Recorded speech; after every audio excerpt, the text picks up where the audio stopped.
Evet, günaydın. Good morning, everyone. If there are some people joining me here, but I can't see anyone in the system at the moment, but hope you can watch me some other time. I will try to record it on some other gadget, and then you will be able to see me on Facebook or on other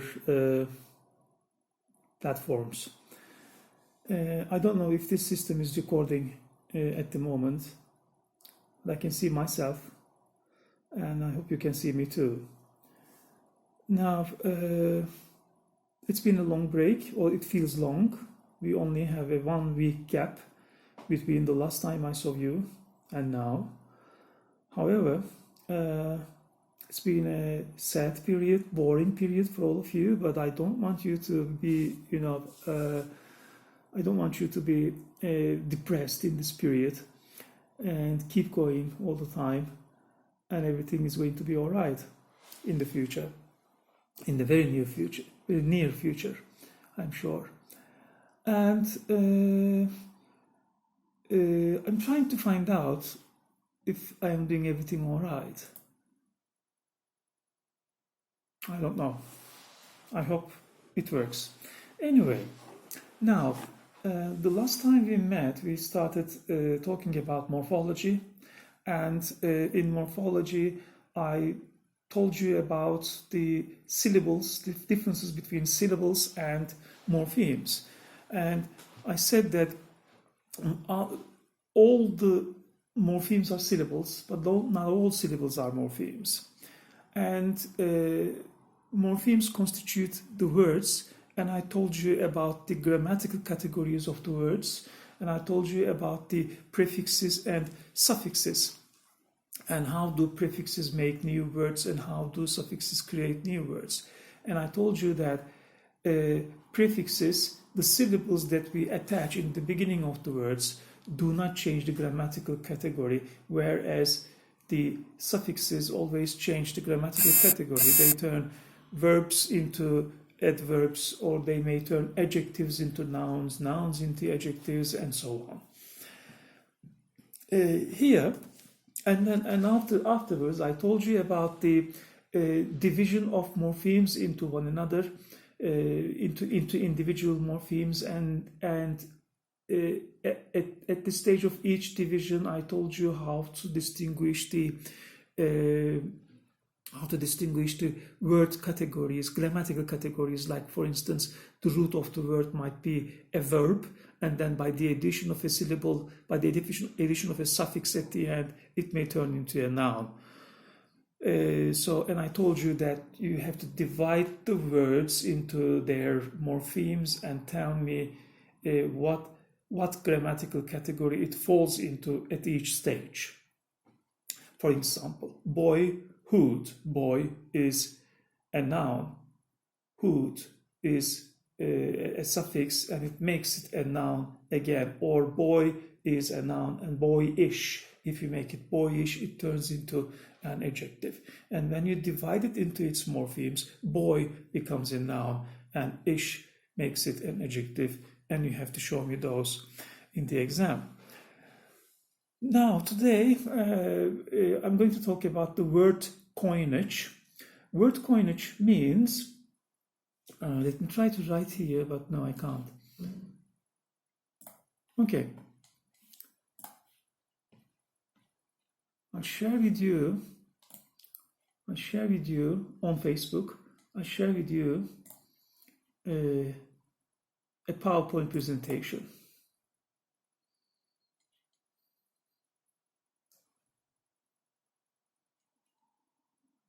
Okay, now, yes, it works.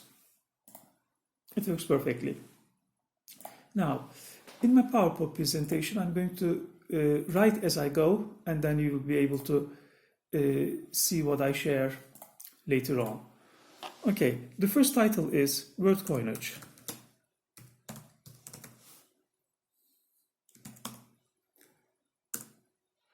Word coinage means derivation of new words.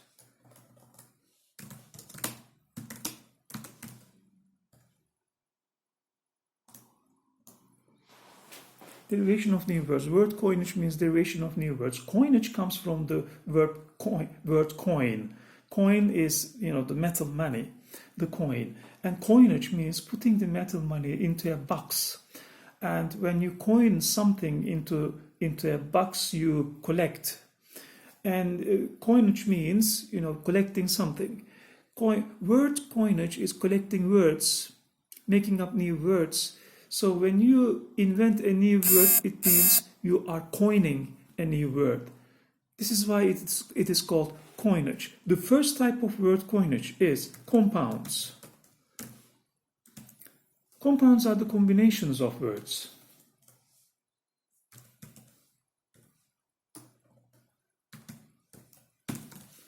Okay, combination of words. Right. In the combination of words, you bring two words together. Bring together two different words. You bring together two different words in compounds. So, like blackboard, baby doll, rainbow, poorhouse, spoon feed, sleepwalk are the types of word coinage. And in the word coinage, you make up new words by bringing together two full words. Two full words come together and they create a compound. Apart from that, sorry, this time it's the Hacettepe mug, not the Beatles that I usually carry in my classrooms. Okay. After compounds, we have, we have acronyms.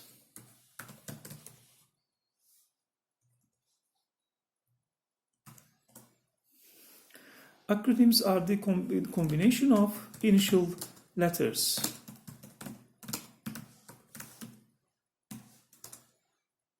Okay, acronyms are the combination of initial letters. The first words of each word are brought together. The first letters of each word are brought together to make a new word.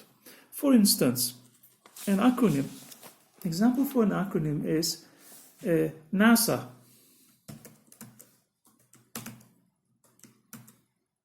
Okay, North Atlantic Space Association, or UNESCO.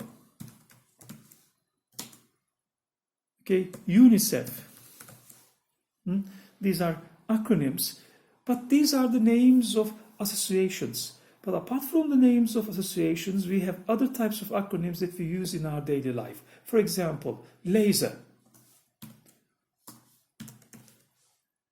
Laser is an acronym which is the combination of light amplification. Okay, light amplification by stimulated emission of radiation.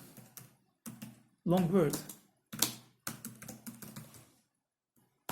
So, if you want to say you're going to print something in your laser printer, you actually mean you're going to print something on your light amplification by stimulated emission of radiation printer, which makes it difficult to communicate. So people found a new word by bringing together the initial letters of each of these words, and they created a new word. So laser came about. Radar is another acronym which is very famous. Radio detecting and ranging. That's another type of acronym. On the other hand, we also have SCUBA, which means self-contained underwater breathing apparatus. Self-contained underwater breathing apparatus, SCUBA. So we use these words in our daily life, but we don't know where they come from. or we may not know where they come from, but they are usually acronyms. After acronyms, we have blends.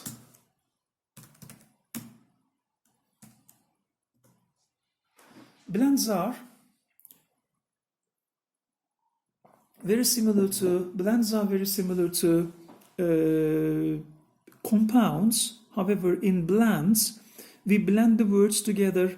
Like, for instance, we do not combine two different words, but we blend two different words by taking one or two syllables from each of those words. For example, smoke is the combination of smoke plus fog in London, and it is called smoke. On the other hand, motel is the combination of motor plus hotel. Motel is a name given to the hotels on the side of the motorways. This is why they are called motels. Or motorbike.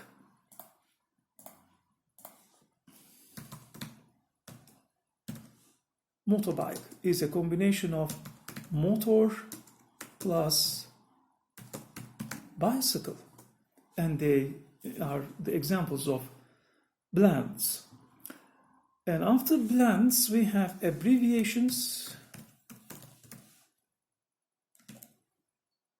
Abbreviations are the shortened forms of words.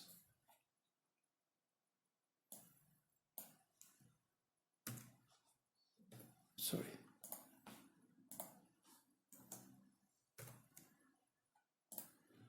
Abbreviations are the shortened forms of words. We shorten the words. For example, doc for doctor. Maths for mathematics, or DEC for detective. Okay, so these are the examples of abbreviations. Wherever you see an abbreviation, you can use, wherever you see a shortened form of a word, you can use this technical linguistic word called abbreviation. We have some more examples for acronyms in the beginning that I told you, like UNICEF or UNESCO or TRT, PTT, things like that. We have some acronyms examples in Turkish too. And let me write here those examples. For instance, sometimes you see those letters in the bottom of invitations, like LCV, which means lütfen cevap veriniz. This is an example of abbreviation. Or sometimes I get messages from my students, and the first time I got that message from a student, I was really surprised, because my student told me at the end of her message, she told me that "Kip hocam." I didn't know what it meant. So I later on found out that it was "Kendinize iyi bakın hocam." So it's "Kip." Now I know. So "Kip, please." Okay. Now let me carry on.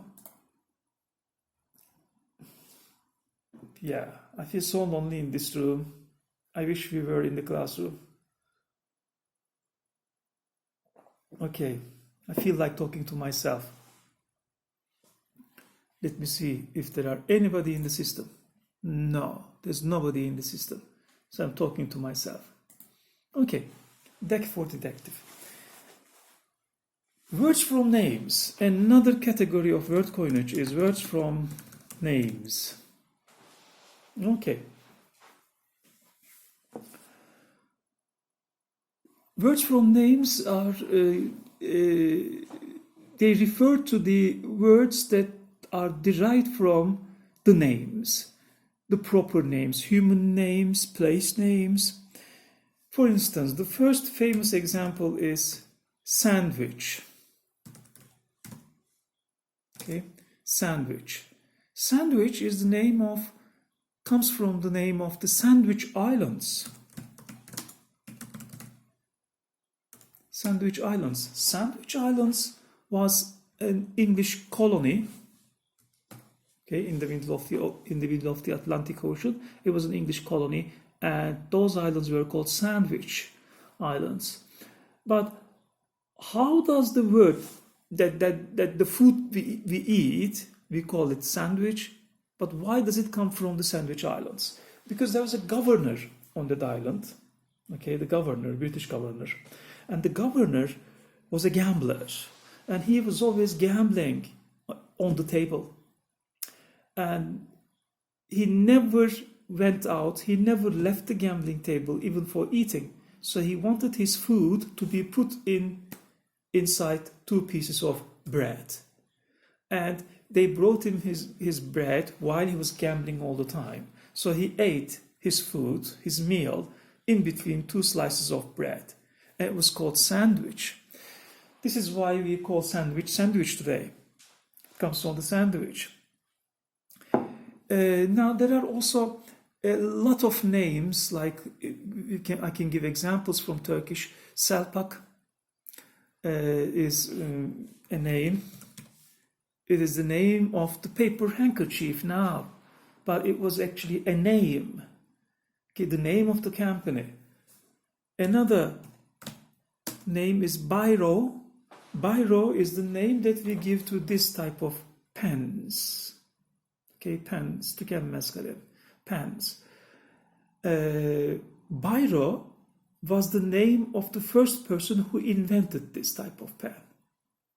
So in English, in Britain today, if you go to Britain today, everyone calls this a biro. Okay? So biro comes from the first person who invented that. There are many examples like those, but remember that there are also words from names. Another category of word coinage. Now, morphology is fun, a lot of fun.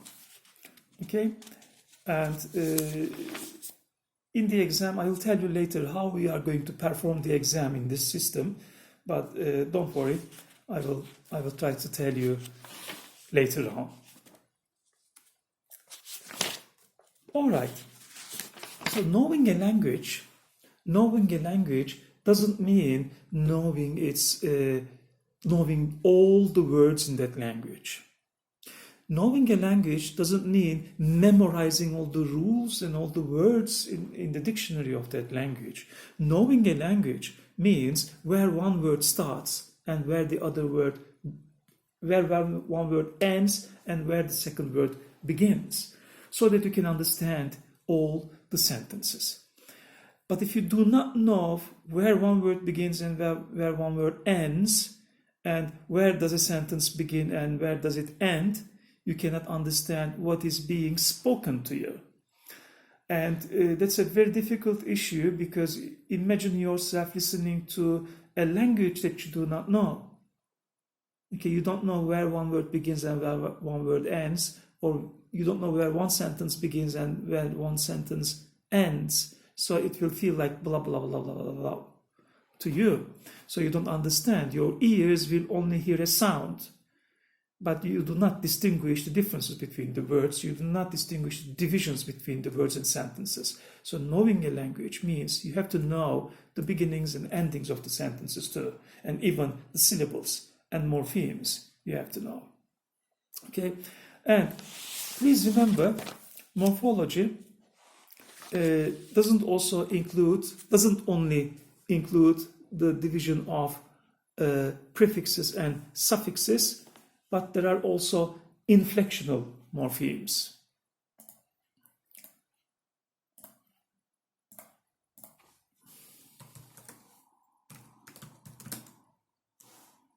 Okay, sorry.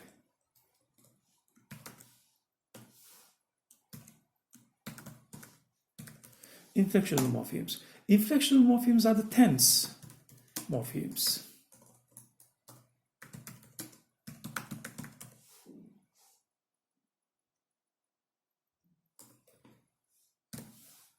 What are the tense morphemes?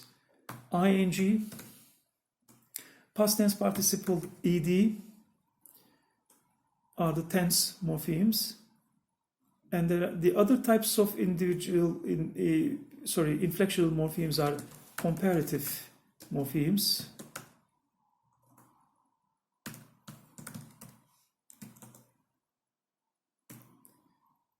ER, bigger, or ist, biggest. These are the comparative morphemes. And there are also cardinal and ordinal numbers. In ordinal numbers, we have ordinal morphemes. For instance, ordinal morphemes are 21st, 32nd. Okay, those are the ordinal morphemes. So I should say ist is the first example, or rid in third is the second example, and in second is the third example. So these are the ordinal morphemes. So you have to download this PowerPoint presentation that I'm going to share on Facebook, and then you have to watch my video so you can match what I am talking about. Okay, so the next point I'm going to talk about is you said inflectional morphemes. Oh, sorry, I forgot the plural morphemes. Yes. What are the plural morphemes? Well, you don't answer me. Okay. In the inflectional morphemes, we also have plural morphemes. Most words in English, plural. Most words in English are turned into plural form by adding an s or es at the end. Sometimes we have a zero morpheme is plural. For example, sheep, and the plural form is also sheep, or fish, the plural form is also fish. These are called zero morphemes. Sometimes the plural is changed in the form. The whole word changes in the plural morpheme. For example, child becomes children. We cannot say child's or children's. Okay, do not ever, never write children.